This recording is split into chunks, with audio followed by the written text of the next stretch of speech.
And at the end of the day, this is about your power to make you happy. This is about a mental independence. There's nothing or no one outside of you responsible for your happiness. No matter how much you may think so. You feel the way you feel because you think the way you think. And this is an empowering discussion here. What I'm saying here is so that you might consider the influence you have over the forces within your own soul. You can choose harmonious forces or you can choose inharmonious forces, but it's going to be a matter of your choice, not a matter of what you see, hear, etc. I met someone who had gone through a traumatic situation in their life, and based on their trauma, like most of us, they had constructed their thought processes in a way so that they could see life in a way that they might be able to continue in life. And when this individual and myself met, we started to build. And when I say build, I mean, we started to set forth by degrees and work out our possibilities, so the things that we had covered up in all of our ignorance or misunderstanding or the things that we had locked away based off of the buffetings of life, based off of being subjected to different difficult situations in life.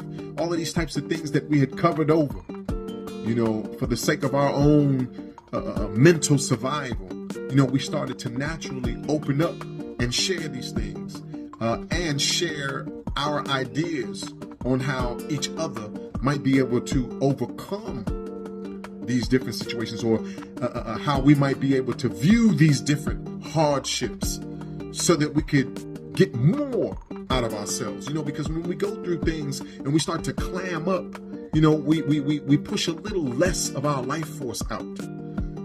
We start to how do you say, we're restricted almost like an artery, and just as a restricted artery starts to squeeze the life out of the physical form, that restricted mental artery starts to restrict the life force that we put out, our fullest potential, our fullest beautiful nature. It gets restricted based on how we choose to deal with situations, based on how we choose to deal with difficult conditions. And this individual had gone through something, and when she and I met, after some of our sharing, she started to liven up a little bit, and she would say things here and there like, "You're my happiness," and I would say to her, "No, your happiness isn't coming from me." I would say to her,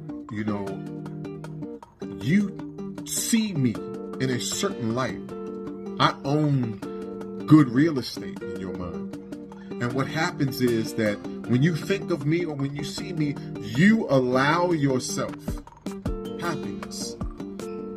This is about healing. Okay? And a true healer knows this right here.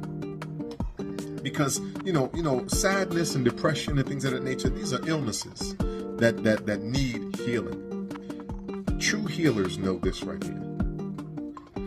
A true healer knows that they don't do the healing.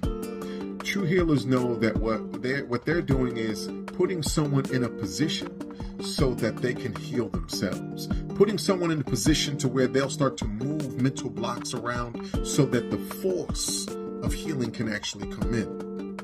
And what we can do for one another is we can present our character, we can present our personalities in such a way that others might be able to use us to allow themselves to heal.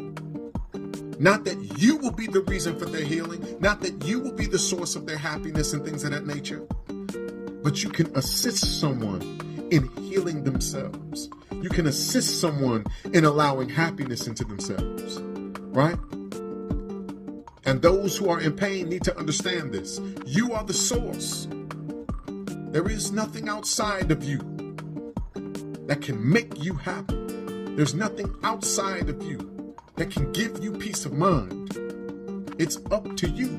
You've never experienced anything outside of your mind. If you think so, you are out of your mind.